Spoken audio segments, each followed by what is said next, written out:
Hey, guys, we're talking to Jimmy Mack from Rebel Force Radio.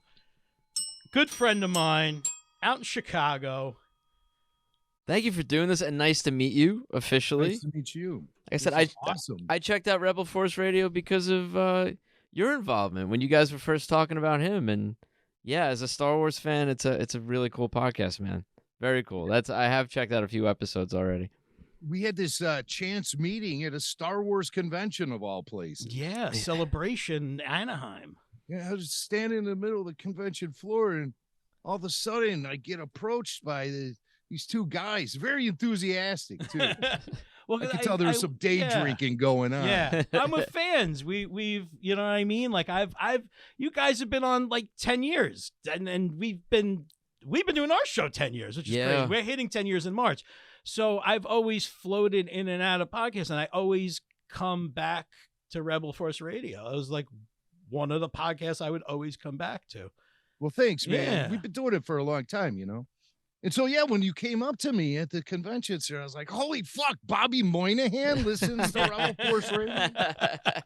Now, you've heard that, of course, before. Yeah, I saw the Belushi right away. Yeah. Being from the Chicago area, you know, it's like the connection that Chicago guys of that era have to John Belushi. Yeah. You know, he's like president of our nation. You know? Yeah. I mean, he's so highly revered and everything. And yeah, of course. You know, among kids who grew up in the 70s and 80s. And, you know, we just always knew he was one of us. Yeah, real hometown hero. And coincidentally, we're actually recording on his birthday right now. Yeah, that's his 74th birthday. Wow. Happy birthday, John Belushi. Happy birthday. Yeah, man. He's still on that mission from God. You know That's it. right. With God, actually. Yeah, he's hanging out up there. That's my favorite movie, for the record. Yeah, Blues Blues Brothers. Brothers is Yeah, that's number one. No, you would have loved The Weekend in Joliet. I know. I was really jealous. I mean, he just really went so last minute, and I was, I wish I did. I wish I went. If they do it again, I want to go. I hope they do it again. I've talked about it on this show, but like since you're here, man, I just once again thank you. You're a beautiful man, Jimmy Mack. Jimmy Mack picked me up from the airport and like hung with me. I hung out with his family.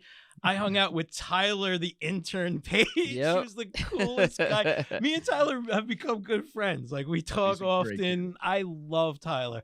Yeah. And I got to see, oh my God, dude. All right, so Joliet and Blues Brothers, and that was its own thing, which was amazing. But before all that, I got to see Jimmy Mack's Star Wars collection.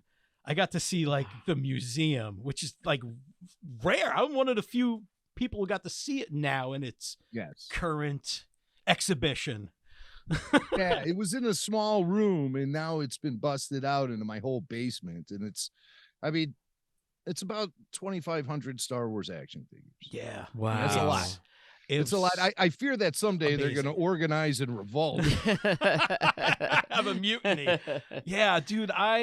Oh man, it was one of those moments where like, if I could like, I don't know, shoot a message back in time to like young Chris and just show him this, he would have like lost. Oh, young Chris, I guess technically was there, but like, you know, like the actual at the moment young Chris, like, these are toys. These are Star Wars toys. Yeah, no, I was happy to have you guys over. I haven't really shown it off to anyone, you know? I mean, what good is a collection if you don't show it off to people? But it's beautiful. It had just moved into the basement last year, and that was a process that took forever. And so you guys are the first to see it, you and Tyler. It was awesome. I mean, you busted the cherry. Yeah, and, that's it. So I plan on shooting some videos and stuff just to show it off. So yeah, you should. Dude, it's still just haven't quite gotten there yet. You know, we're still storyboarding. We're in totally pre-production. Yeah, you're in pre right now. You know? There's maquettes being created, early casting, you know, auditions. Yeah. It's really intense process. Yeah, it's a rough. But no, I plan on getting all that stuff out there. I was happy to have you guys over. Talk about day drinking. We started early that day. I think. Yeah, we started. It just continued throughout the whole weekend. I felt bad, man. You had to do something real quick. It's like cut a commercial or something. Yeah. And so me and Tyler were in the backyard just drinking, and we locked ourselves out. And I was like, oh man, I gotta take a massive piss. He's like, yeah, man. I was like, just watch my back. And Tyler, a guy I met for 20 minutes, and I'm at Jimmy's house. He picks me up, and I'm peeing in his backyard like a drunk miscreant. So, in addition to podcasting out of this room I'm in right now, I also produce audio commercials out of here. Mm-hmm.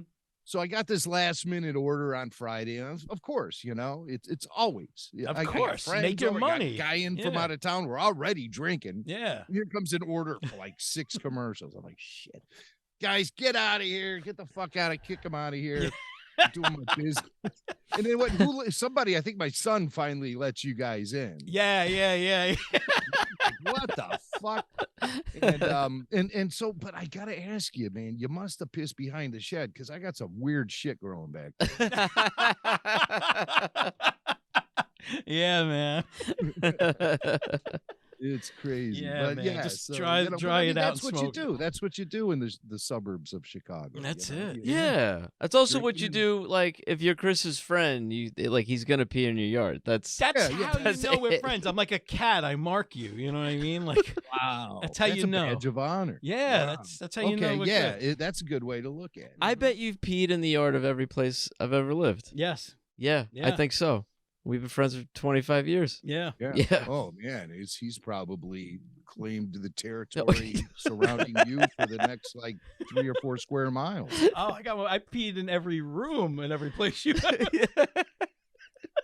follow the yellow trail. Yeah. Take you to the land of Oz, man. Yeah. Oh. Emerald City, man. Yeah. Yeah. That's at the end of my trail. I tell you, man, I'm the piss guy. I'm the Panther piss guy. I smoke so much pot that like I was in at like my day job for like 3 weeks, right? I kind of float in and out. I come back and like people were like, all right, so there's like a sink we pee in. Yeah.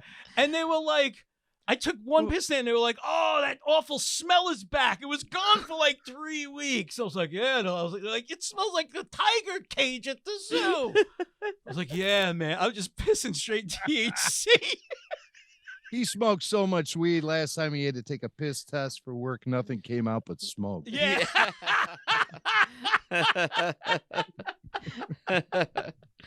Oh, shit. Dude, you ain't kidding me, man. But yeah, man, fucking, you were a true gent, man. You took me around Joliet, which is like, Well, I don't know my way around Joliet either. It was I an adventure love the for me myself, you know. And then we went to the concert, and that was cool. We talked about that on the show. It was just that was like, we bugged out, man. We had a great fucking time. Yeah, it that looked was I just amazing. really wanted to get you out here so I could take a bunch of pictures of you dancing around dressed up as Jake Belushi and that was perfect, man. Yeah. and I knew you would bring the party with you. And man, did that enhance your mere presence just enhanced everyone in my group. It enhanced thank their you. weekend. And like you said, you and Tyler have connected. My sons thought you were hilarious. My wife, wow, she is such I a love Wendy, baby man. Belushi fan. Yeah, she's Wow. great. I'm a Wendy Snyder fan, man.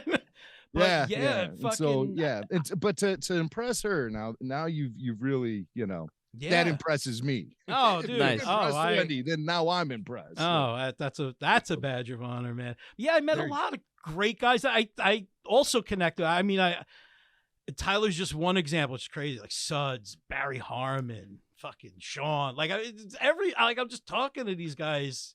Yeah. Periodically, just bullshit and like I met them all at a Blues Brothers concert in Joliet because of you, man. They were jazz for it. And they saw you on RFR too, so it's like the ice had already been broken. Yeah. So Fucking- it's just slot you right in there. Watch him Fucking go. Billy Mack, dude, his brother is. You got to be Billy Mack. Billy Yeah. Mack is fucking awesome, man. I love Billy Mack. I'm a big Billy Mack fan. I'm blessed to have like talented people in my family, and Yeah. he's one of them for sure. He's a really good guitar player, solid musician, and stuff. And Good. so we had a Good lot of laughs a impressionist. couple weekends ago. We went over to our buddy Robbie's house. Mhm. We had a jam session, and You know, it was just one of those things where it was more like we weren't really playing music as much as we're blowing off steam and just having a good old time and cracking each other up. Yeah, I get that. Went on, you know, 6 hours Yeah. of a jam. Just time just flew by. And so he's like that kind of guy, you know. Mm-hmm. Oh, I love that. Good Yeah, guy you to could blow off tell. steam with. Yeah. That's how he is. That's basically what this fucking show is. It's just we're Right. trying to unwind and make each other laugh. That's it. And dude, Yeah. and Yeah. like, I was gonna say you could feel that about your show, about Rebel Force Radio, because there's a lot of, I mean, you know, you guys didn't invent the wheel. There's other Star Wars podcasts out there. There's a lot of Star Wars podcasts, but you guys are like the party podcast. You guys are like the fun one. You guys are like Yeah. the Friday night bar scene of the Star Wars podcasts, and like We're like that's the why I Van come back to you Halen guys. of Star Wars. podcast. Yeah, like When we come yeah. into town, here come the party. Yeah, you guys are hot for teacher, man. Hot for And Lucas. we have personalities that will impress you and personalities that will grate on you. Just- Yeah. Oh, I love you but guys. no, it's you know, we were one of the first out of the gate back in 2006, and that was the Force Cast, and then it just kind of morphed into Rebel Force Radio when we decided we wanted it to be completely our own production and not have to answer to anyone else, which is was the case in the old days. Where with the Rebel Scum and Force.net Star Wars fan sites, we were associated with them, and network. but that was great. I mean, meeting all those guys and working alongside those guys and stuff. But it just came to a point where, you know, they sold the Star Wars to Disney, and we're like, hey, okay, I think a path has been laid in front of us. This is going to be going on for a long freaking time. We better become masters of our own domain, you know? Yeah. Literally. So, Yeah. so we bought the URL and off we went. And smart, though. Smart move. It's been wild, you know. I mean, it was like when I flash back to those early days when people really didn't even know what to do with podcasting. That's where I think I was really able to lift up the whole medium, at least for Star Wars fans, because I am a radio guy. Mhm. And worked in Chicago radio since 1990. And so I sort of knew what to do with the format before people could really figure it out. Yeah. And so I think we sort of set the pace for just about everything that ever, you know, followed us after that. Yeah. Yeah. No, you guys definitely, you know, guys know your shit, and that's you put it to the test. Yeah, I mean, you came out. But we like to have a good time too. Yeah. You know, Well, that's it's it. like Yeah. a lot of people can get real stiff about this stuff. Exactly. Why? It's but you supposed to be guys- fun. It's supposed to be uplifting. It's supposed to I don't know. You guys You found know, that balance, though. entertain, right? Yeah. So we don't forget that either. Yeah, Yeah. no, you guys found that perfect balance. I just think there's just a weird thing with fandom where, like, it really goes like on the turn of a dime. Like somebody will snap on you. They It's very Oh my weird. God. It's a very weird scene right now, especially Yeah. social media involved, and just, you know, Reddit and shit like that. Like it just like kind of opened the door for people. And I Yeah. feel bad. It pushes a lot of people away from certain fandoms. That sucks. You know what I mean? Like that. But that's everything now. It's not even just fucking Star Wars, which is Right. crazy. It's everything. It's You everything. see Yeah. it in music circles. If you're Yeah. a fan of a band and you follow whatever the groups are on Yeah. Facebook and stuff. Oh, see all any this Facebook infighting, group, you there's gonna be know? fighting. Who's got time for that? I just want to be entertained. Exactly. That's it. I'm not here too Fun. long. So I just want to have some good laughs, man. Yeah. Oh shit. All right. So, once again, definitely we want to apologize to you because we were gonna have you on. Sorry, I'm like tripping on this. You all right? Yeah. It's not wrapped up in a wire down here. what the hell's going on? over there? Fucking trash compactor, Dianaga down here. Back there, got a uke on the wall. Yeah, we're in John's place. Yeah. There's New some Jersey. Star Wars stuff around. I guess none of it is in the background. No. I have some Super Live Adventure merch over here. Yeah, see, From, like, Super the- Live Adventure, our name. Yeah, do you know that's like it was the Japanese like live show that was like Oh, that's all of George Lucas's stuff. So it was Star Wars and Willow and Tucker and American Graffiti and Indiana Jones. And there was like a live tiger on stage. It was like this crazy expensive show that never left Japan. The plan was for it to be this much bigger thing. But yeah, the name comes from that. Never left Japan. Dude, but that's where it originally started. It was a stand-up show. Yeah, name my buddy that Steve Sansweet. He's got a bunch of awesome merch from that whole thing. Yeah, love looked at it before. I Yeah, don't think I've ever actually seen footage from any of those shows, but I just thought it was so funny in the mid '80s how Lucasfilm tried to ride the wave of Star Wars by shoving in things like Tucker, a man in his dream. Things like that. Shove that in there. He wants to see Luke Skywalker and Indiana Jones, and then he's looking at, Tucker. And it's like, where the fuck is Howard the Duck? That's what I want to know. Yeah, I probably couldn't get that license from Marvel. No way. Right. No way. Yeah, but what did you do with American Graffiti on a stage? Like, what did you race around? Like, what did you... Like, how did you translate that into a stage show? Very odd. Some drag racing. Yeah, that's 50s music. Maybe it was like a little dance teenagers sock hopping around the stage. Oh, a bunch of Japanese men and women dressed like American teenagers running around. I would pay for that. I'd masturbate to that. I'd get the fucking poodle dress and all that shit. Yeah.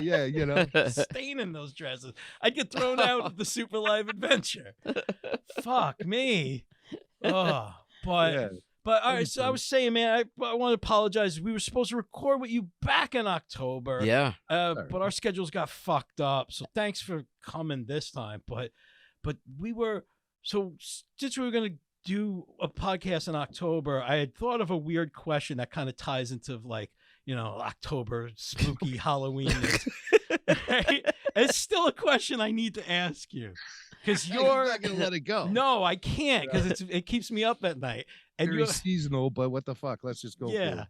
And you are my foremost authority on all things Star Wars. So okay, thank you. So I have to ask you, do you think ghosts exist in the Star Wars universe, but not Force ghosts, like regular old like haunt a house ghosts? Do you think, and is there a weird distinction between them and Force ghosts? Do they communicate? Can they be buds, or do they not like each other? Do you think there's any kind of a situation of a haunting? And can you think of anything, even in a novel or something, where there was a haunting, but it was not a like a haunted spaceship coming in? Oh, she's coming in hot. It's old Captain Barnacle. He died back in the Clone Wars. Oh no. How do you is there anything? I love the whole idea of some sort of classism going on amongst the ghosts between a Force ghost and just the ghost of your dead granny. Yeah. The Ecto class. Oh, you're not a Jedi? Oh, yeah. Okay. No, you're just a class 5 full roaming vapor. Fuck you.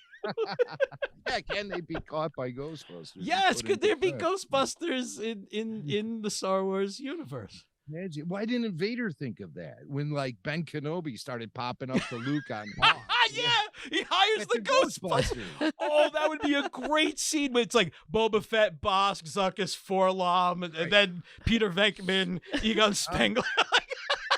They're dressed in those tan jumpsuits. Yeah.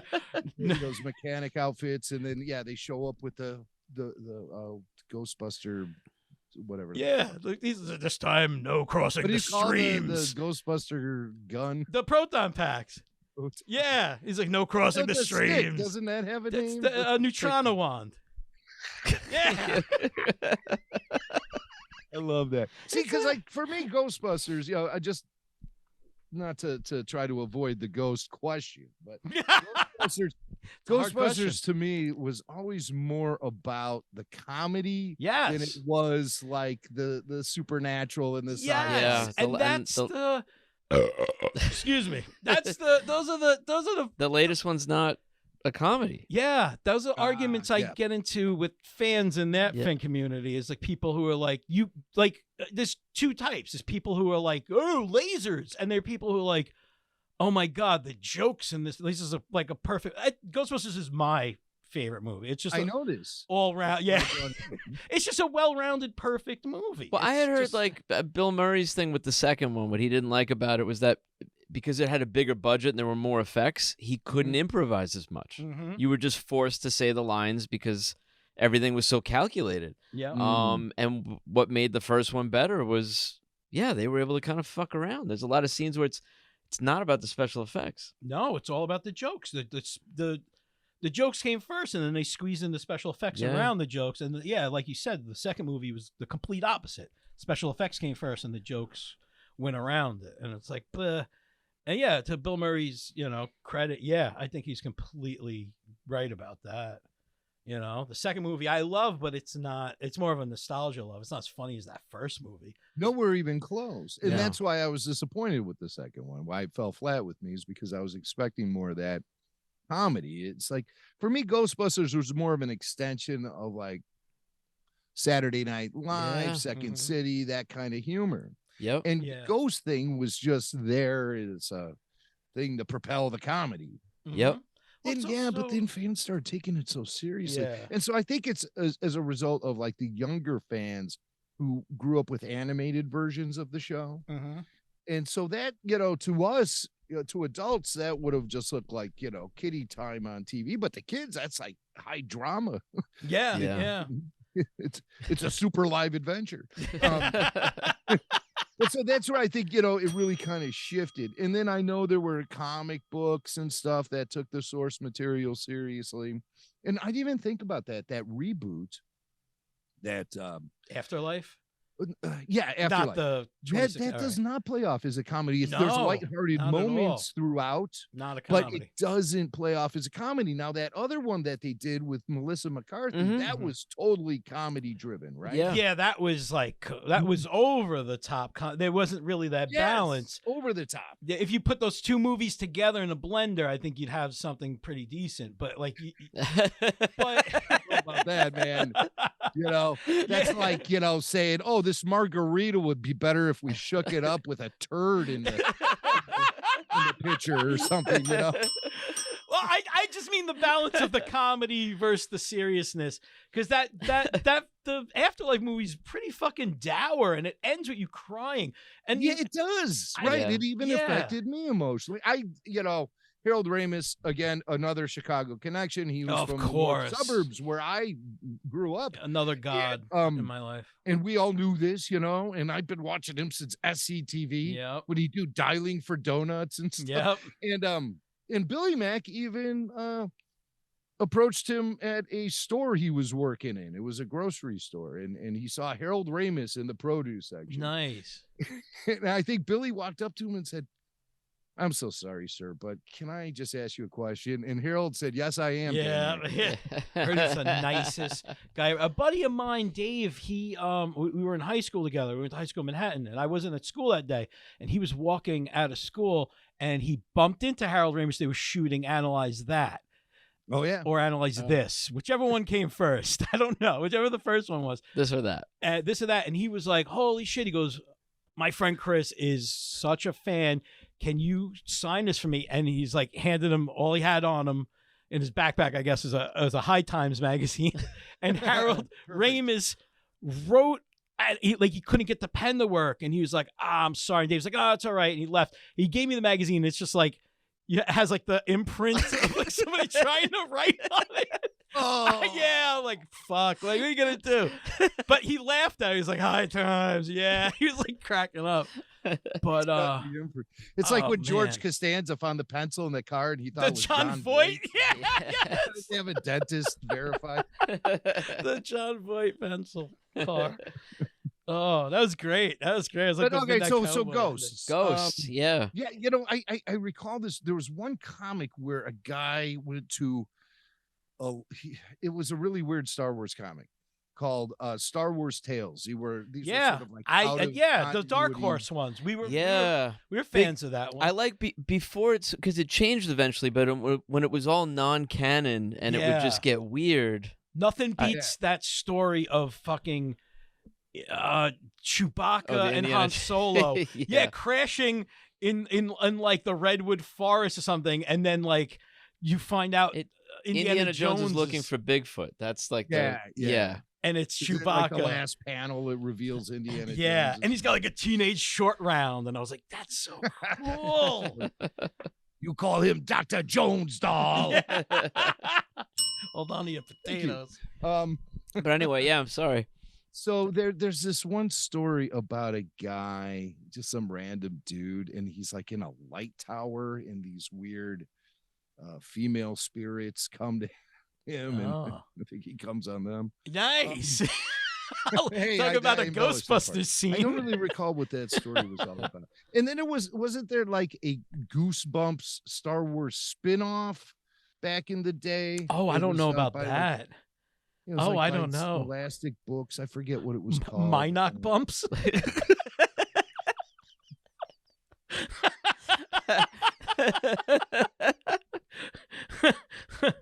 But I don't recall ever, like, I never read that stuff, and I don't recall like any ghosts in there or anything. Zombies, there's zombies in the Star Wars universe in the book Death Troopers. Oh, yeah, I know of the book, but I never. Aren't those guys from those? Are they called Death Troopers? The guys from Rogue One? Aren't they kind of zombies? They're like lobotomized robot people. You know about that, John? Oh no. Oh my goodness! So you know those troopers in Rogue One that are in all black, those Death Troopers, they're like lobotomized humans that have like robot brains put in. Yeah. Right? Is that canon, or is that like a Well, I'm sure I got some book that explains it. Yeah. Lobot. That's interesting. Well, they definitely don't talk in English. They they talk like probe droid. Static-y sort of sound. Yeah, they talk probe droid. The Lobot. I never put that together. Excuse me. As a kid, that the name was like meant for like lobotomized, and he's got like half of his head ripped out. He's got like a fucking car system. He got like a Nissan dashboard in his head. With a name like Lobot, sooner or later your destiny is going to lead you to somebody sticking a scalpel into your skull. Yeah.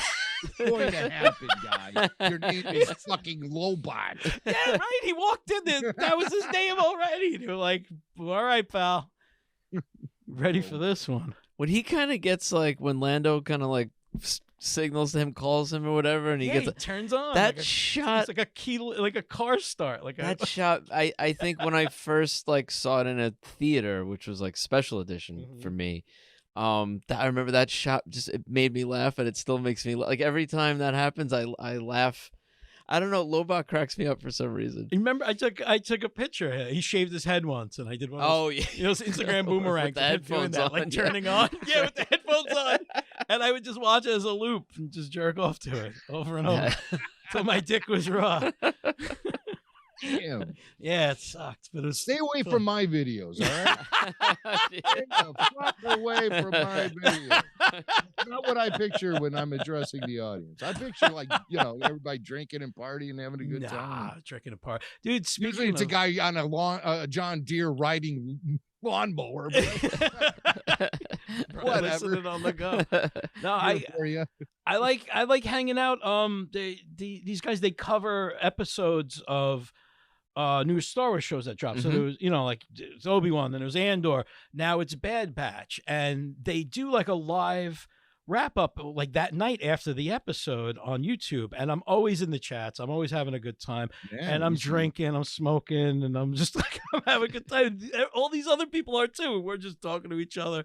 I met some good friends on there too. Oh bullshit! Great, it's funny. Yeah, it's a it's little cool. community of Star Wars fans. Yeah, it's fun. It's awesome. I recommend checking that out. Anybody who's like Star Wars and wants to party, you can just come on there and just bullshit with other Star Wars fans getting hammered. We're all saying what we're drinking and. Yeah. Yeah, it's fun, man. But yeah, you got some great callers, man. You got Blake. You got this little kid Blake who calls in all the time. It's Blake Steak now. They have like a segment now based around this kid Blake. It's fucking crazy. He's 11 years old. 11. He just lays these compact bite-sized pieces of wisdom on us. It's And it's all completely very insane. clearly presented and well articulated and stuff. It's like, geez, That's great. what are we doing here? Let's just turn this show over to this guy. Yeah. Hey, do Watch you know him what? go. But yeah, that's nice. You know, it's like I said, Gives you hope. families like to listen and parents, you know, they Mhm. bond over Star Wars with their kids. I did when my kids were little. Yeah. It's not like they grew up to be these hardcore Star Wars fans. You know, they're into the shit they like. But it's just, you know, it's part of their fabric, you know. Yeah. It's just, you Well, know, what's enjoying that? Star Wars with the dad. And then my It's son, in my house too. Yeah. yeah, my son Dylan, he's 20. And you know, I had these kids watching Clone Wars Mhm. back in the day. We made a big deal about it because their mom worked on Friday nights. She wasn't home, so that's when the Clone Wars was Boys' on. night. Yeah. It was a boys' night, so we Nice. would Can't beat that. traditionally do Taco Bell. Yeah. Put our Taco Oh. Bell on. Dude, you know what this is called in my house? This is the fart party. It's a fart party. The Yeah. fart The part. boys Yeah. hang out. They eat crap. They put on some good shit. Usually some 80s. Like we watch some like real like fucking low budget movie. Just hang out and just fucking fart and scratch your balls. You know what I mean? Like, Well, it's just boys in my house, you know. I have me two too. sons. Yeah, which they're great boys. I love you Okay. boys. Yeah, Yeah. and they like to fart. And Yeah, who doesn't? But yeah, you know, get together, have those Taco Bell Friday nights. Those were a lot of fun. And watch the new Clone Wars. Mhm. Man, I have just like that's like my fondest memories of Yes. sharing Star Wars with my kids. Yeah. Well, I just got to experience it. So my son is 6. He just Yeah. turned 6. Well, this is an Like age, yeah. literally yesterday. And I just showed him A New Hope Oh, not great. that long ago. And that was, he had the opportunity to see it sooner, and he actually turned it down. He was like, Darth Vader scared him. He was kind of like, yeah, maybe not. And same thing, I was kind of like, I'm going to let him kind of come to me and ask about it, you know? But I showed him the theatrical release of A New Hope. That was like that DVD set where it was like a bonus feature on it. Yeah. Mhm. And that's The what one I in the decided to show tins, him. That was a great set.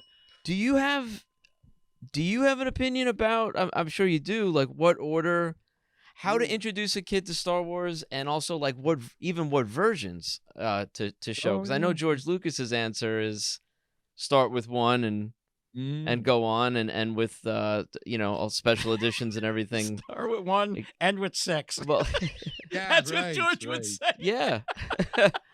Don't even talk about those other ones. They suck. They fucking suck. But meanwhile, George is dropping off, brink trucks at the bank. You know, here's another armored truck with today's paycheck. Yeah, he's Yeah. You know, George Lucas, he's really incredible. He makes so much money off of Star Wars still to this day. You know, Really? everyone thinks he just dumped it and then he's gone. But no, he got a lot of stock options in the Disney company for one thing. So he's like at least doubled his money that he made Jesus from the Christ. $4 billion. Yeah. He's doubled that already.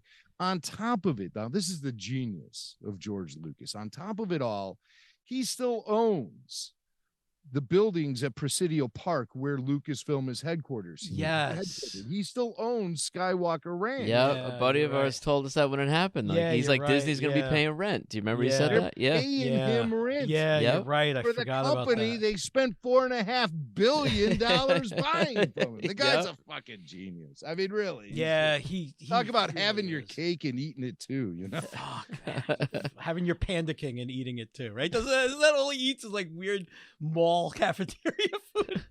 I've seen the picture of him. Is that like he his loves the favorite Panda. thing? Yeah, Panda Panda Express or something. He's sitting there, he's got a newspaper, he's just sitting in the food court Yeah, by like you're himself. You're George fucking Lucas. You're eating this shit off a dirty floor. What are you doing? And he's like not disguising himself at all. He's got the fucking plaid shirt. Oh, on, he's planned it all out. the beard and the waddle and It's all right there. There it is. George Lucas. You're right. You sit right by Chipotle. You're right. He didn't even switch up his shirt, because if he wore maybe a t-shirt, I think maybe it's not him. But you're wearing the flat, like the patented. Oh, yeah. Man, like, hey, there's that guy from the DVD extras on the Phantom Menace.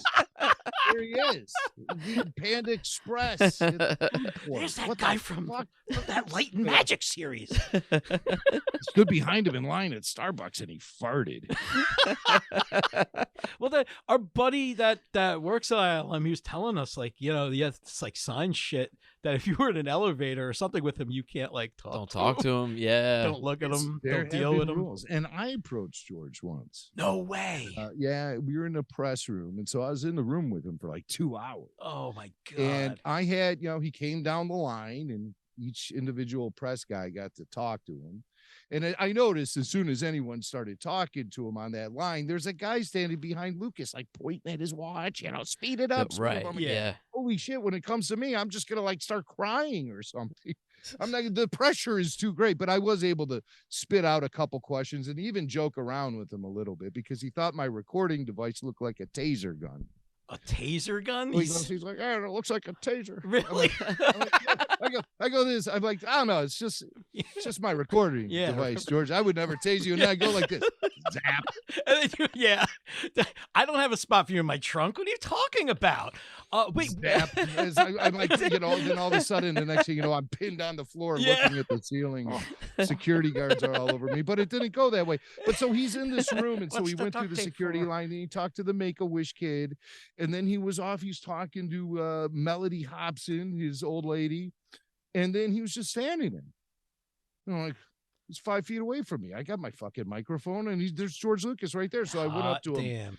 And I was like, so George, you keep coming back to Star Wars time and time again. What keeps you motivated? What keeps you interested? He just looks at me kind of like, gives me a side eye. He goes, because it's fun.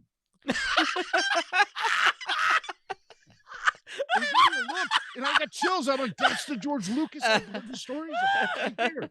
Right fucking there.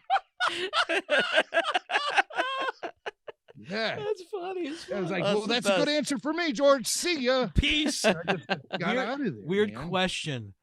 What did George Lucas smell like? I did not sniff the man. Oh, I would have got a big nose full. Yeah, big you nostril full of him. You would have greeted him like a Labrador retriever going right for his crotch. Yeah, my face would be buried. Like, yeah. What's going on in there? What's up with this ass here? Yep. Oh, he's got Oh, that's good, George. Oh, yeah. Oh, I just got a good hit of Lucas. Oh, I didn't sniff him. And now I'm really disappointed. I smells like a pile of money. Yeah, he probably like bathes in my exactamundo. He smells like the fragrance of fresh dollar. dollar bill, y'all. He bathes in it, he's he's Scrooge McDuck's it. How could he not? He's just got so much money, and he knows it. If you ask George, he says he has all the money. All of it. Like, there's nothing left for everyone else. Nope, it's all mine. No, that's it. And I earned it too. And my kids ain't getting shit. Yeah, right. Isn't he that guy? He won't. He's that guy. Yeah. Yeah, his kids, like they're all adopted, right? He doesn't have any like biological children, does he? Oh no. Yeah, so his kids are adopted, and he's like doesn't fund them at all. He doesn't set them up. Really? Yeah. He's got more money than God. He's got more money than the Nemoidians, and and he's not fucking giving anything to anybody. Wow. That surprises me. MMA fighter. Oh, no way. I heard that. Yeah. Wait, Amanda Lucas? Yes. Isn't she also a writer? No, that's Katie. Oh, that's Katie. Oh, I'm sorry. You're right. And then I met her once. She's awesome. I've heard my buddy Anthony, the guy you ran into me with at Celebration, my friend Anthony, he met her. He went to like some weird Clone Wars like premiere out of nowhere for like 5th season, I think. The Darth Maul. What season? You probably went to the one in Long Beach. Is he from California? No. It was New York. No, he's from out here by me, Staten Island. Really? They did like a season 5 thing. I think it was the mall and a press season. Huh. Yeah, they did like some kind of weird I premiere. remember and they she was in. did something at Star Wars Celebration for that, but I don't recall seeing her there. No, this wasn't Celebration. I was there for that. I got the poster. That's my sweet poster. I get signed anytime there's Clone Wars people Good for around. you. Yeah, I love that poster. But so maybe it wasn't that season. Maybe that's why I'm confusing that. I don't know, something that she was at. She apparently awesome, but I heard Jet Lucas is kind of douchey. Yeah. This clone should have killed him. I've met him a few times. Yeah. He's all right. I have mutual friends with him. Oh, all right. So yeah. But I haven't really hung much. So Lucas was going to put this museum in Chicago, right? Yeah, I heard about this forever. And all kind of problems with these so-called activist groups who want to protect the pristine lakeshore, Lake Michigan lakeshore. You can't build anything on it lest it blocks someone's view. Okay. This thing Lucas was going to build is right next door to Soldier Field on an empty parking lot, and whose view is going to get blocked of the goddamn lake. It's one of the Great Lakes. Everyone can see it. Okay. But they put up all this opposition and building that museum there, and so he finally just bolted. The city of Chicago really wanted that museum, and George, he donated like $25 million to Chicago school system and all that stuff, just to grease the skids and stuff. Yeah. Still couldn't build his museum here. He lives here, among other places. Oh, no, I didn't know that. Yeah.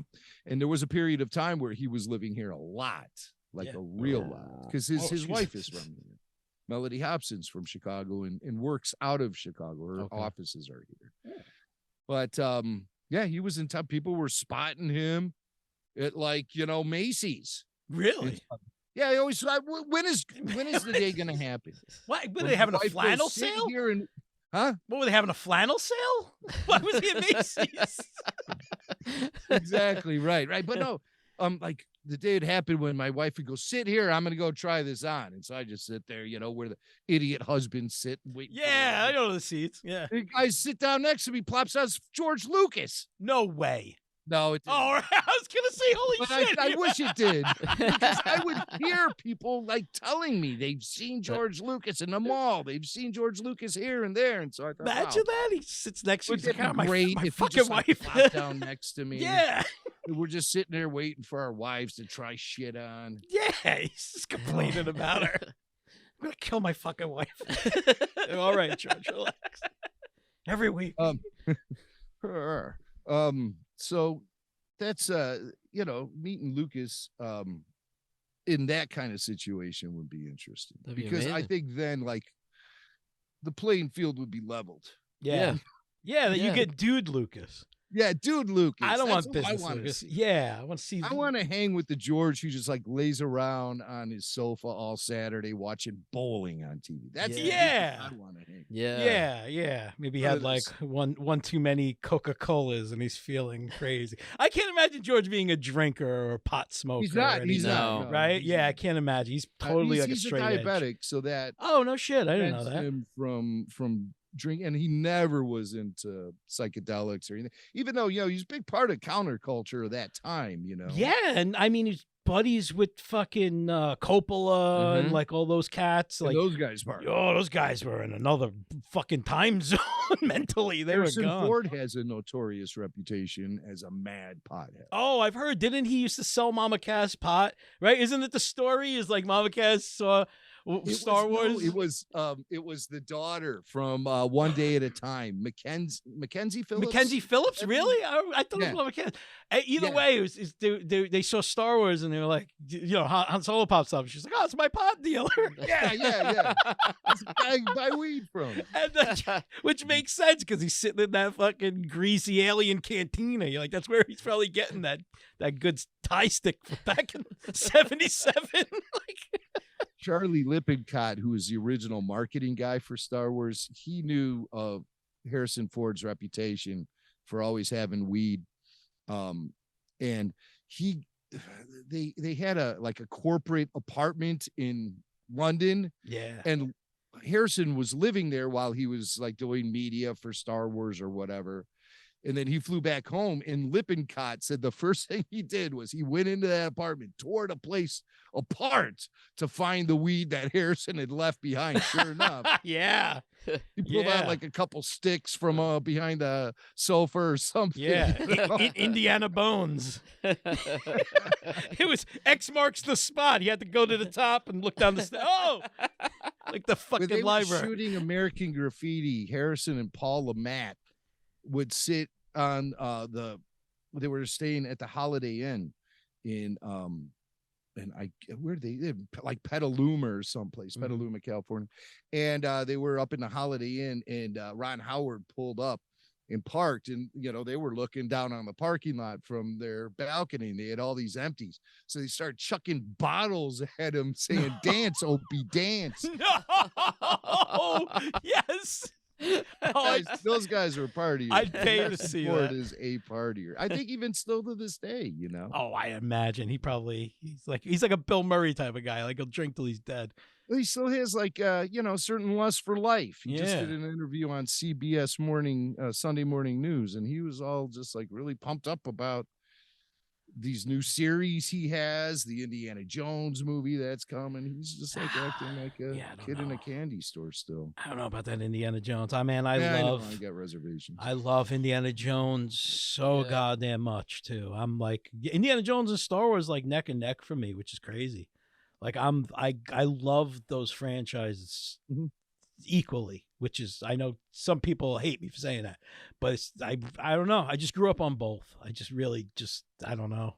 Just both I don't know. They both kind of were like in the same, I don't know. Like if there was a double feature for me, like a perfect double feature would be Raiders and New Hope. I don't know, they just complement each other, those movies. Yeah. The original trilogy of both just complement each other. To me, I don't know, maybe it's just a me thing.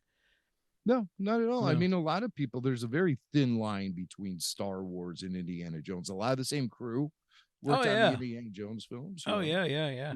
Beyond Lucas, you got Harrison Ford, fucking Han Solo. Yeah. He is, Indiana Jones is basically Han Solo without the Wookiee, right? Yeah, I agree. In a way, right? I agree. Doesn't he? I think so. Well, Yeah. he's a little less scoundrelly. Okay. Maybe he's more especially in the respected. he's got the teaching job that keeps him grounded. The first movie is actually kind of scoundrelly, but then like the second one he's saving kids, and then the third one it's like him and his dad. So I guess they had to clean him up a little. But that first one, he's kind of a bummy, sleazy dude. Like she's like he like goes to Tibet and Marion Ravenwood's like, you fucked me and left me, and you do the math and you're like, oh, she was probably like 15. What are you? I never did the math. Yeah, do the math. I never did Why the did math you start either. doing math? Oh no! Don't do that. I hate math. That's one of the reasons why. Come on. You realize Marion Raven Yeah, totally underage. dude, it's Karen Allen, lucky broad. All right, she gets the kiss. Right, she gets to kiss Harrison Ford. She gets to kiss Bill Murray. You're gonna say Bill Murray. She gets to pal around with fucking Belushi. She gets to be in Animal House. Yeah, she gets to hang out with James Earl Jones in the fucking Sandlot. Good old Karen Allen. Good old Karen. Good old Karen Allen.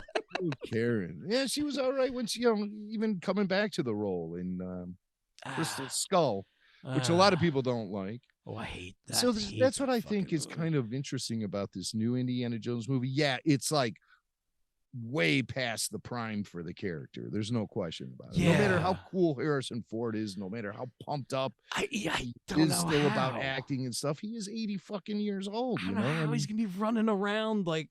It's such a and the traditional stunts in those movies are so great. Like that's such a big part of it for me. It's like I don't know. I don't want to lose that. Right. And CGI stuff. And even like, dude, he's in his 80s, so obviously he's gonna have like stunt guys doing work. But like, who are the stunt guys? Other 80-year-old guys? What did you just get? We'll just scour the nursing homes and find out as many guys you can throw down a boulder cave. Like just keep launching them one by one. Go across the rope bridge, Gramps. Like, don't talk down to me. I worked with John Wayne and Rio Bravo. Yeah. Oh shit! Oh my god! How this guy's bones are made of sandpaper. Yeah. Screwed.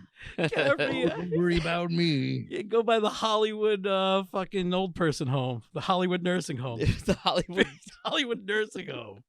Get old Dick Van Dyke in there too. Throw him down a well of souls. This old Go for Hollywood it. stunt guy retirement home. All the windows are shattered. Yeah.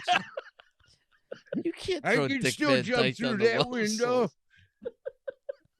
What? Pull up there, a bunch of senior citizens laying out in the lawn, bleeding, Yeah. covered in shattered glass, trying to prove themselves. Fuck, man. That's what Indiana Jones 5 will do to you, folks. Yeah. What's Alvin doing on the roof? No, Alvin, don't jump. So I can still do it. I still got it. doing a, Splat. There goes Alvin. trying to do an Indiana Jones stunt. He's trying to jump with an inflatable raft and land and live.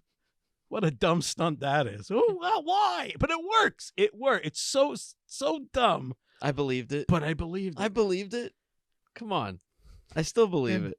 You know, If I was on a plane with an inflatable raft, I'd feel a little bit safer. Yeah. Yeah. If Because there's of no Indiana parachutes, but just one inflatable raft, I'd be like, all right, we got a chance. We got a shot. But I'd only have to have like a lady and a little Chinese kid. That's the only way you're going to Yeah. survive it. We have to land it in a river. Anywhere else, anyone else, yeah, you gotta like tell them like you gotta stay and die on the plane. Like a big fat guy, you gotta stay and die on the plane. Who am I kidding? I'm the guy who has to stay and die on the plane. You're sitting there with a raft, but it's uninflated. So you have it, you got your arms, you're sitting in your chair, you're buckled in, you got your arms wrapped around this big orange plastic thing. With this flight attendant comes over, sir, I can put that in the overhead bin. My whole life depends on this fucking thing. You're just sitting there holding on to it. It's like the drink cart comes around and bumps the side of it, so the little nozzle opens. It blows up in the seat. I'm always sitting next to that guy. Yeah, that's my plan B. Always sitting next to that guy. Jeez, it's better than the baby. Not the last time I went to Chicago when we were hanging out. The time before that, when we went out for Celebration, it was a 3-hour flight with a baby screaming right behind me the entire time. It was the Yep. And I'm a genuinely nice guy. Like I let things slide. I wanted to kick a baby down a fucking airplane aisle. Like nobody. Like if I could have paid $1,000 to do it right now, I would have done it. I would have fucking punted that dirty kid right out the fucking window. When was this? It was 2019 Chicago. Oh, okay. All right. April. I just wonder how old the baby. Now you're kicking like a Oh yeah, now that kid's you old. kick a 4-year-old now. Nah, because you know what? If they went on other trips, that kid's dead already. I wasn't the only one. All right, pal.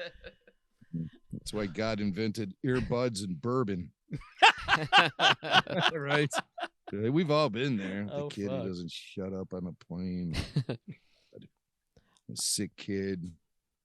No, thank you, man. No, thank you. Oh, can I bring it back to just the order? Oh, yes. That a kid should watch Star Wars? Oh, yeah. Yeah, I just I knew it must have started somewhere. I am the king of all tangents. This is a good thing to talk about. I try to preserve the original way the story rolled out to audiences, which means start with 4, 5, 6, then watch the prequels, then just go anywhere else after that, you know. But if we're just talking about those 6 films, I know some fans get real creative with things like, well, first we're going to see 4 and 5, then you get the Vader reveal. So then we watch the prequels. The whole, you know that way? Then 1, 2, 3. Yeah. Oh, yeah. God. I mean, that seems like high maintenance to me. And I think it will, watching it in that order kind of opens up some potential plot holes. that might yeah. not, that might be filled if you watched it in the order in which the things were released. Yeah. So, Yeah, and to try to watch like Clone Wars in between like Oh, 2 God. and 3 is kind of a mess. That's insane. I mean, like, But- if but you anyone get ever so wanted much to take out that of on, it. You would for get so somebody who much grew more up out of under it. a rock, right? And Yeah, then all of yeah. a sudden they're in their 20s going, oh my God, never saw Star Wars. What do I do? There's so much of it. Well, some people might take it upon themselves to watch it all in like a chronological order. Sure. Yeah. But I've never known anybody to do anything like that. I mean, the number one thing for me, because first I was like, well, that's the experience. It wasn't my experience. Mhm. I had a VHS tape that had Empire and Jedi on it, and I watched those movies over and over and over again as a kid. And I saw A New Hope years later when it aired on Fox at my uncle's house. I've told you this before, so I kind of saw it in a weird order. But just thinking like, well, anyway, what it really came down to for me was the moment that Luke finds out that Vader is his father. My son doesn't know. Like it hasn't been spoiled for him yet. And you know what's funny? There are literally like children's books that I have away in a closet because we've gotten gifts from people and everything. Like Golden's books about, it's just like, I am a Jedi, I am a Sith. And there'll be that one page of Vader holding up the Emperor, or you know what I mean? There's one where it's like Vader and son. That's what Vader and son. I've like what I tried... say, good night, Vader. Yeah. Good night, Vader. Oh no, but I really stay up. we've managed to like keep it a secret. That's beautiful. And the prequels that goes right out that moment goes right out the window. And I don't even think I didn't have that moment because again I was watching Empire and Jedi, and so I didn't like. I think I saw Jedi first and then Empire. I saw Empire probably first, and I don't think I was old enough to process that. Like I remember seeing Jedi in the theater. You know what I mean? Like that's my first Star Wars memory. So definitely that father-son stuff didn't process to me. I definitely saw, I know I saw Empire on video or something because I could recall scenes weirdly enough, but like I remember seeing Jedi in the theater. That's cool. But yeah, I didn't get to. So I have a question. Do you think if you sat and watched everything in chronological order, when you finally got done with Rise of Skywalker, do you think you'd kill yourself?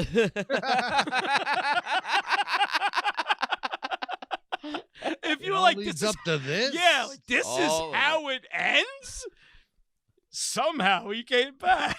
Like, when you put it that way, yeah, the payoff isn't exactly stellar at the end, right? Yeah, it's like maybe stop at the Mandalorian. Yeah, the only suggestion I have is just when you get to Return of the Jedi, stop. Yeah, just stop. Yeah. But I mean, it's Star Wars is one of those things that it always makes you want more. Yeah, doesn't it? It always, I agree. You always want to revisit that universe. I agree, and I'm making fun, but I devour the stuff. Obviously, I'm a consumer of it. I love it. I'm a Star Wars fan for life. I will always watch it, even if there's stuff I don't like. I like that they're at least putting stuff out and taking a shot. And you know what? If this series or this movie didn't hit for me, this cartoon didn't hit for me, you know what? The next one will, and I just know that one's not for me, and I'll check out the next one. And that's probably the healthiest approach. That's just what everything kind of becomes. I mean, same thing. I'm a comic book. I was going to say it's like consuming comic books. Yeah, you have to. It all seems a little more when it's film or now TV. Looks so much like like film that it all feels more precious in a way, and I think you have to consume it more like a comic book. Yeah, and that there's so many titles out now that you're gonna read what you like, and the way it is now, it's Star Wars isn't as precious. It used to be such a rarity, and it was like it was kind of an untouchable thing. It was, and now it's very mainstream, and it's just it's a machine. It's going to keep running. So you do have to, exactly like you say, you do have to take it like that. Like, hey, man, like, I mean, I don't know. It's Seinfeld. I love Seinfeld. We're quoting Seinfeld. We're talking like not every episode's the greatest episode. There's definitely episodes you skip, and that's just how it goes with everything.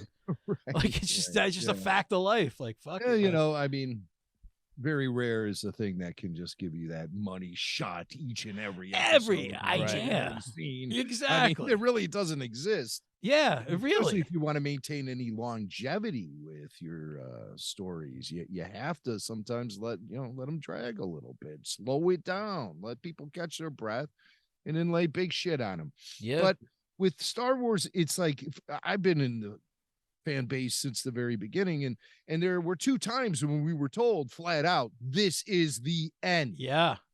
By Lucas, in 1983 with Yeah. Return of the Jedi, in 2005 with Revenge of the Sith. And so that just like raises the anxiety so high. It's like they have to get it perfect. They have to fit everything into this, final episode and stuff. And by the time we got to something like The Rise of Skywalker,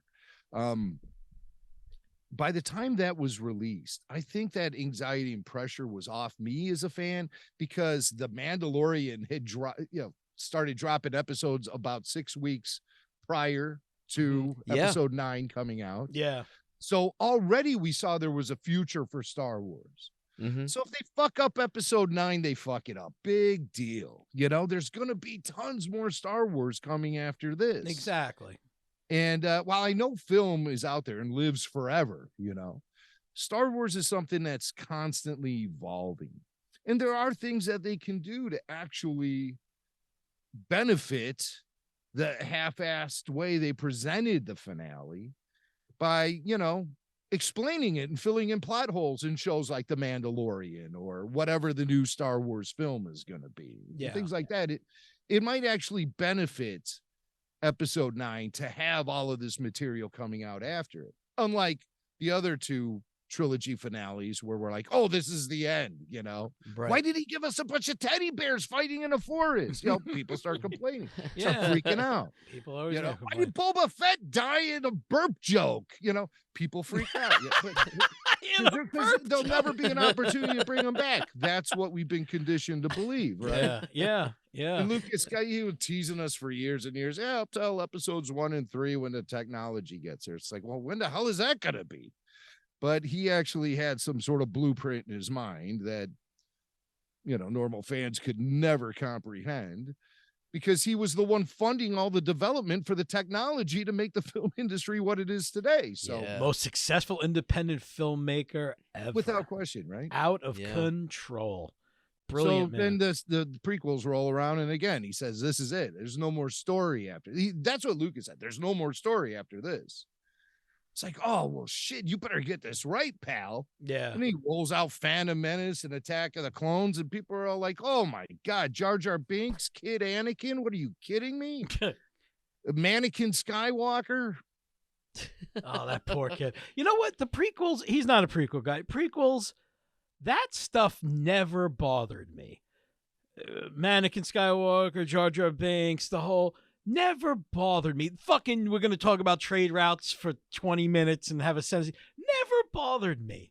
The only things that ever bother me, and we've talked about this on the show, is like Anakin creating C-3PO. Like those like little like... Well, we got into those debates. We would put little Greedo in. Yeah, well, that's like, we would talk about it and sit and go, if Anakin made R2-D2 and that was part of like, his like racer, that works for me. Yeah. And C-3PO should, like, the guy who's translating should probably be with the Queen, but no, for some reason it's like reversed.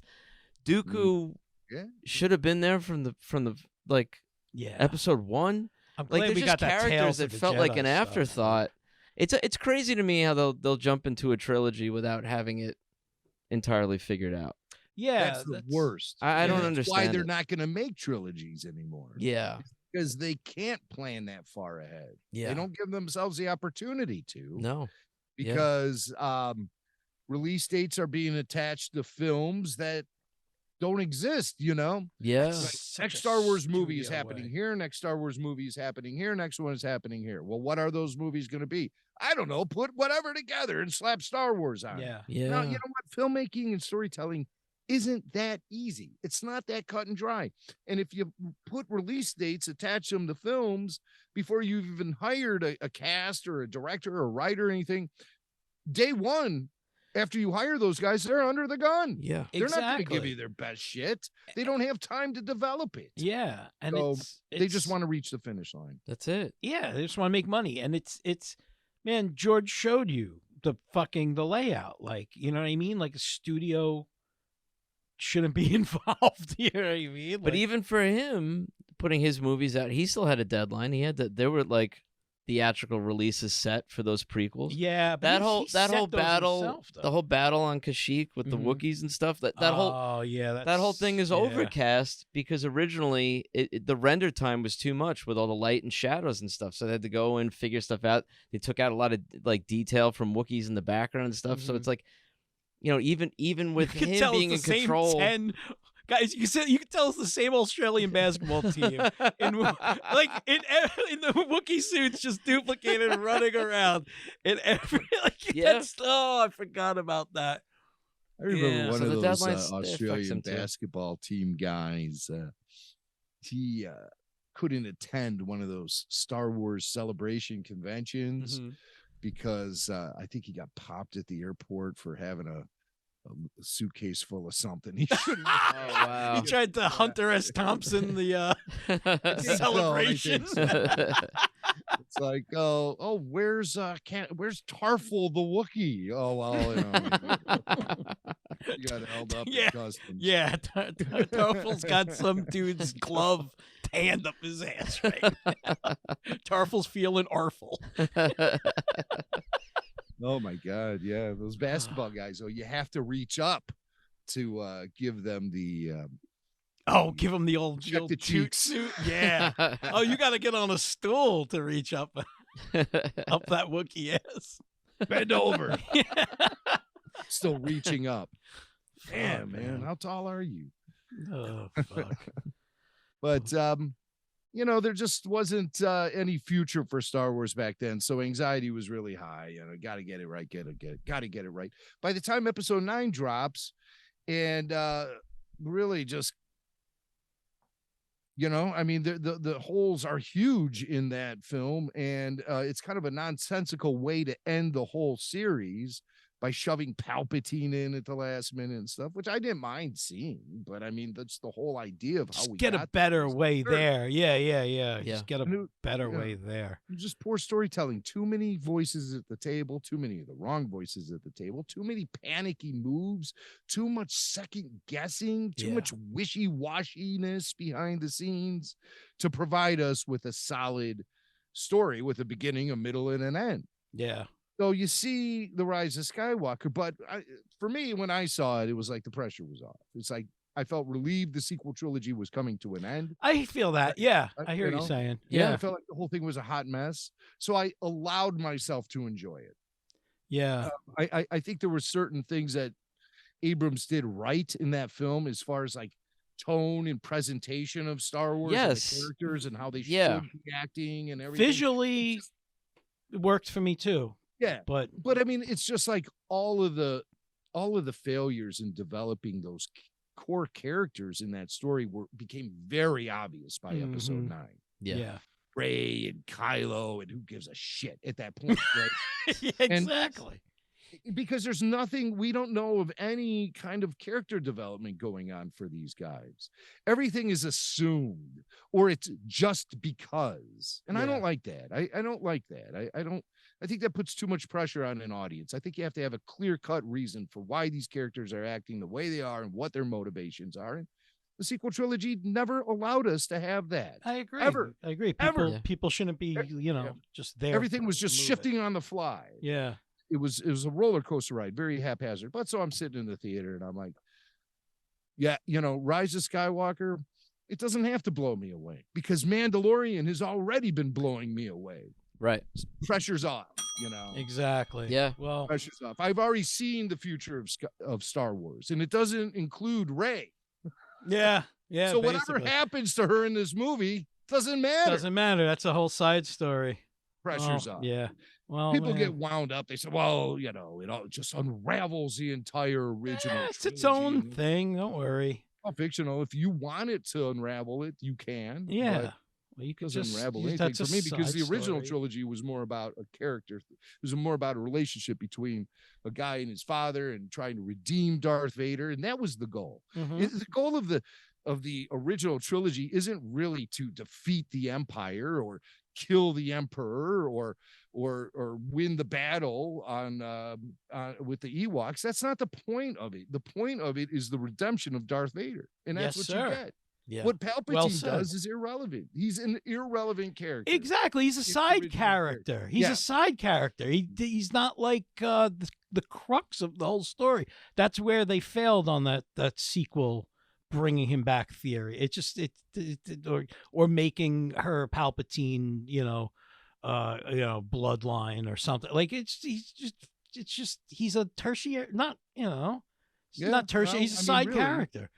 But by that point, it became like defeating the First Order Yeah. was the most important thing because you never had that character dynamic between father and son. Yeah, Yeah. you're absolutely right. There was no family involved. It was Rey just busting her way through the universe and Yeah. Oh, and the weird relationship she had with Kylo Ren, which was never really defined. no. Ever.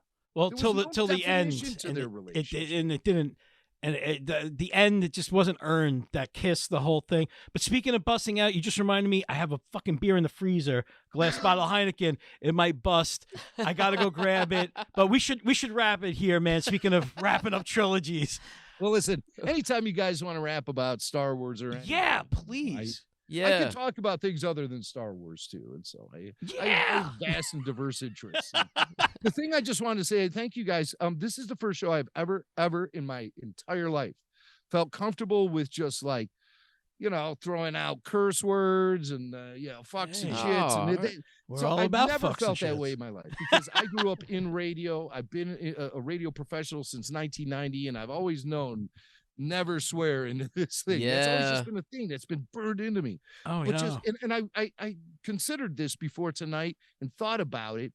And I was like, man, I wonder if I'm going to struggle with it. But as soon as I saw you two mopes on the screen, I'm like, damn, I could just be myself. Yeah, man, And I we're just like drinking that. And beers. Super Live Adventure. You guys are awesome. I You're love you awesome, both, so- man. Rebel Force Radio, man. I can't tell enough people to listen. Like I People said, should it's check it out. It's a Star Wars party podcast. These guys are laid back. Jimmy Swank, I'm sorry, Jason Swank and Jimmy Mack, and these guys are just. The Patreon's awesome too. Yeah, we love them over there, man. The live YouTube shows are awesome. I'm sorry. I'm just imagining my beer exploding. I'm gonna run and grab it. Wait a second. I'm sorry. I'm so sorry. You're I'm gonna be in tripped some up. deep shit. I love It's you, not Jimmy. gonna happen this I second. love you. I might be There you go. exploding. Thank you, Jimmy. Jimmy, This is how thank the you. shows usually end, isn't it? I- With I- him this is- running out the door. He's Yeah. like, gotta save a beer, gotta take a shit. It's usually that he goes and pees somewhere, and yeah, we're done. You Well, it was he's nice just on meeting the other you. Side of the door now, chugging Yeah. a bottle of NyQuil. Oh, here he Yeah. comes. All right. Oh, Get it his was freak Yeah. Let's see how frozen go. is it. You're Is it- okay. Oh, that's still drinkable. You're good. You're okay. You're all good. There you go. Get those Sorry. headphones back on. That was my last beer, and we still got to record stuff, and I don't want it to explode. And I got no more beer. What the hell? How could you let that happen? No. Yeah, and I don't have any over here. No. Yeah, John quit drinking for the new year. Yeah, Oh, really? Is this just like a dry January thing? I'm or doing you a going dry year. dry year? It's a Yeah. real challenge, but so far Don't so get 'em- good. Yeah. So if I lose my booze, I'm in Shit's Creek over here. Well, then there's hard liquor. I don't have beer in the house. Oh, I still got to drive home. I can't get that. You can sleep here. All right. Well, Hopefully, in good your luck. bed. Good luck with the show. Good luck with the dry year. That's really interesting. I think you'll probably fall into a simple routine where you won't even think about it after a while. Yeah. I hope, Yeah, it's been good. The podcast is, it was always a big part of the podcast. So Yeah. that's, I probably feel it the most when we're recording. Yeah. Yeah. But all good Mm. otherwise. Yeah, man. Yeah. Go sniff some glue or something. Yeah. he still smokes pot, so you know. Yeah. So we'll do You that. gotta do that. Awesome. Well, thanks so much for doing this. And like I said, very cool meeting you. I hope I Good to see you, brother. get out to Chicago. You should, man. Yeah. I'm definitely gonna come. I'm gonna see you one way or the other. Either you're coming out east or I'm coming out there. But we'll talk about that. Well, you We guys go, are Mike. welcome, man. And I'll show you a good time no matter what. Yeah, We're going baby. to the city, and I don't mean Joliet this time. I mean the All city right. of Chicago. You know? All right. Yeah, it's been a while for me. So yeah. Yeah. Super live adventure. Awesome. I'll be sure to tell everybody about this show. Yeah, thank you, brother. Man. Thank you.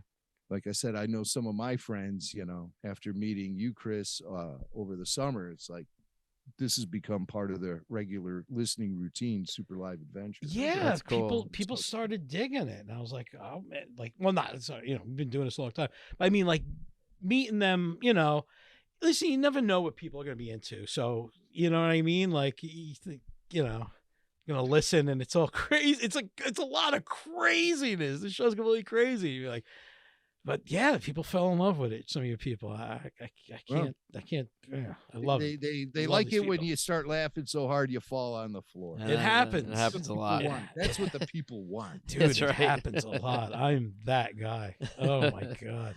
I'm told I have an infectious laugh, man. So I'm told. I got one of those laughs. Infectious laugh. Yeah. Put that guy behind a microphone any day of the week. Fucking A. Yeah. Oh, let me go grab an opener for this. We're still recording, but we're done, right? We're done. Yeah. Yeah, I'm we're gonna grab good. an we're opener done? for this. Okay. Oh We're yeah. good. Yeah.